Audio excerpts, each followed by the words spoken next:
This press conference this morning, Lawless Britain, is the beginning of a 6-week campaign.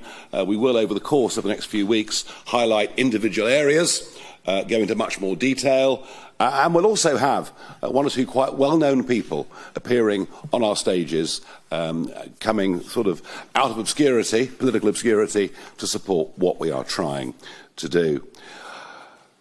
One of the things I think that has sort of really led to deterioration of trust in politics are successive Home Secretaries telling us crime is falling.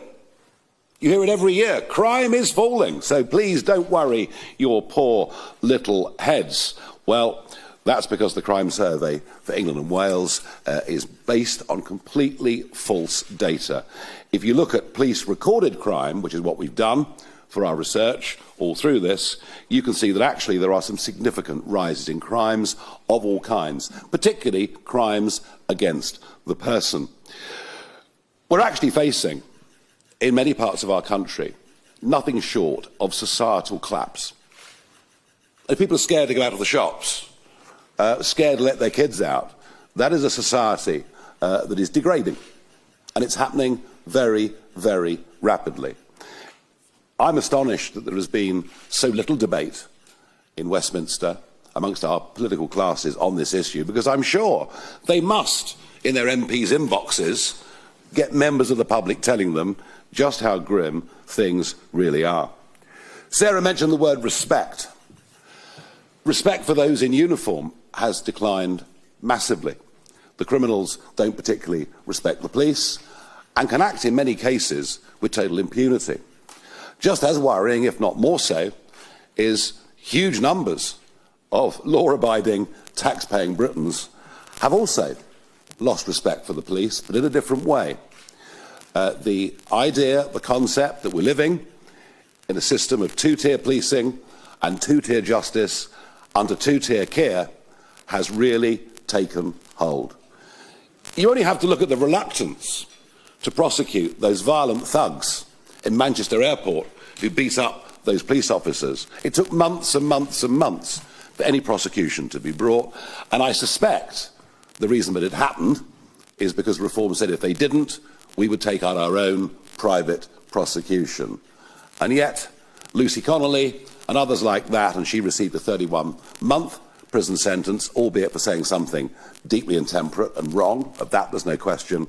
Her case was dealt with in days. So we are in a real mess.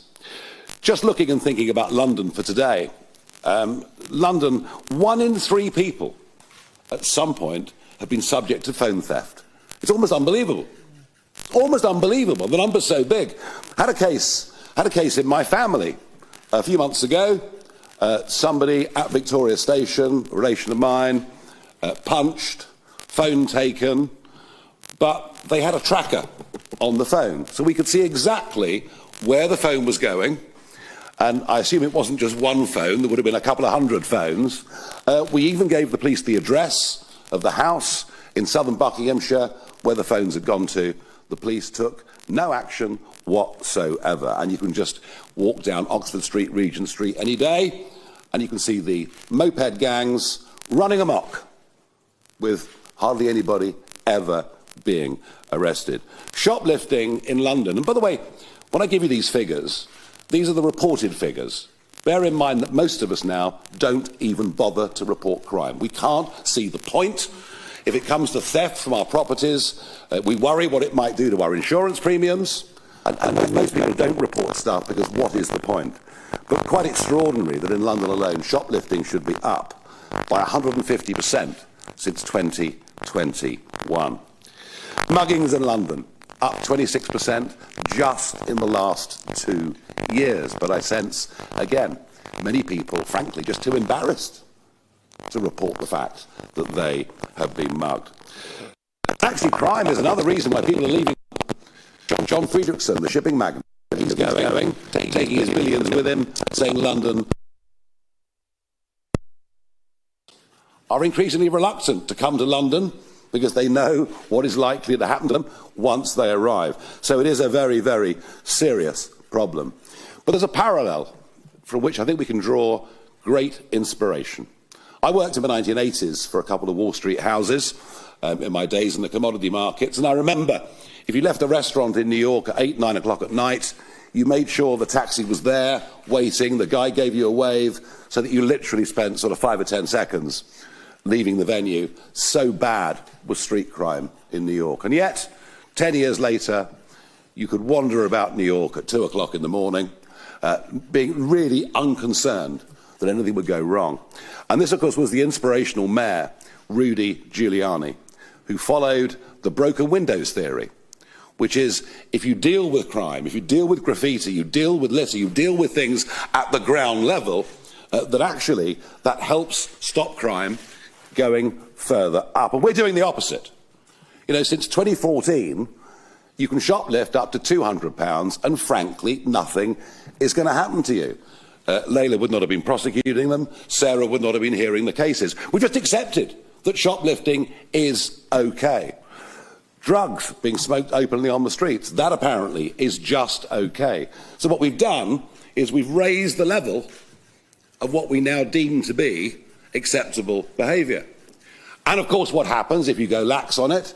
Well, of course, crime moves up to fill that gap and then moves on further still. So I want to be absolutely clear at the start of this 6-week campaign that Reform will be the toughest party on law and order and on crime that this country has ever seen. We will aim to cut crime by half in the first 5 years of a Reform government. We will take back control of our streets. We will take back control of our courts, of our prisons. And if you're a criminal, I am putting you on notice today that from 2029, or whenever that may be, either you obey the law or you will face very serious justice. Now, in terms of policy proposals, yep, I'm going to reiterate the point. Zero tolerance policing. Every single shoplifting offence, however small, should be prosecuted. Every single mobile phone that is stolen, if we can track it, we need to go to the addresses and find out who these people are. Stop and search.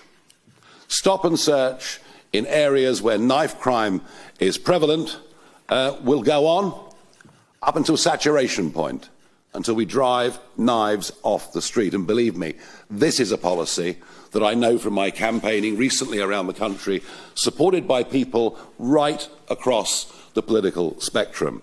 And if we have to build more knife arches at the entrance to train stations or bus stations, or whatever it may be, then we will do it. Fast track arrest, we believe that is very, very important. And if we have to open pop-up custody suites and centres around the country, we'll do so, because many police stations not just closing in huge numbers around the country, but many police stations, including a local one in Clacton, have lost their custody suites. So we believe that fast-track arrest, holding people, is right. And perhaps the biggest pledge that we would make today is to say 30,000 more police over a 5-year term of a parliament. And we will scrap all diversity, equality and inclusion roles, and we will aim for a higher and physically tougher standard of police officer on our streets. I think that if criminals slightly fear the police, that is a desirable place for us to be as a society. I knew a chap who'd served in the Grenadier Guards. He'd served in Afghanistan. He'd done 2 tours, one of them a very, very brutal tour. He came back in his late 20s, applied to join a county police force, but was rejected. Rejected. A fit, young guy, an army sergeant who'd done service, told to come back next year because they were having trouble with their quotas. Enough. Enough of all that rubbish. And in fact, on that theme, we would look very much to go to people who have served in the armed forces, who we think would make ideal police officers. Fast-track courts. We have a massive backlog in all levels of court cases in this country, partly down to the repeated lockdowns that we went through, and partly down to the fact that actually, astonishingly, so many magistrates' courts have closed since 2010. Up to 50% of magistrates' courts closed since David Cameron came to power in 2010.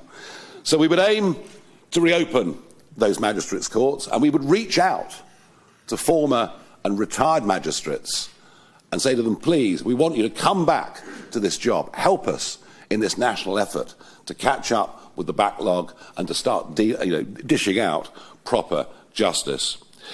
And of course, we know that 10% of criminals commit 50% of all crime in this country. So it won't surprise you to know that we are not supporters of the Labour government policy of early release for offenders. Weren't some of those scenes outside our prisons deplorable? People being let out, being met by Lamborghinis, Rolls Royces, champagne being opened, and the reoffending rates have been truly horrific. No, we take a very, very different view, and we do absolutely think that if anyone commits more than three, and whilst of course prison should aim initially to rehabilitate and to educate, if people are convicted of more than three serious offences, well, frankly, we think that puts them on a course towards life imprisonment. And the same goes for sexual offenders and violent offenders. We believe they should serve their full term, not just as punishment, but to keep the rest of society safe. So we're very strong on that. Commit the crime, pay the price, be you a shoplifter, be you someone carrying a knife, whatever it may be.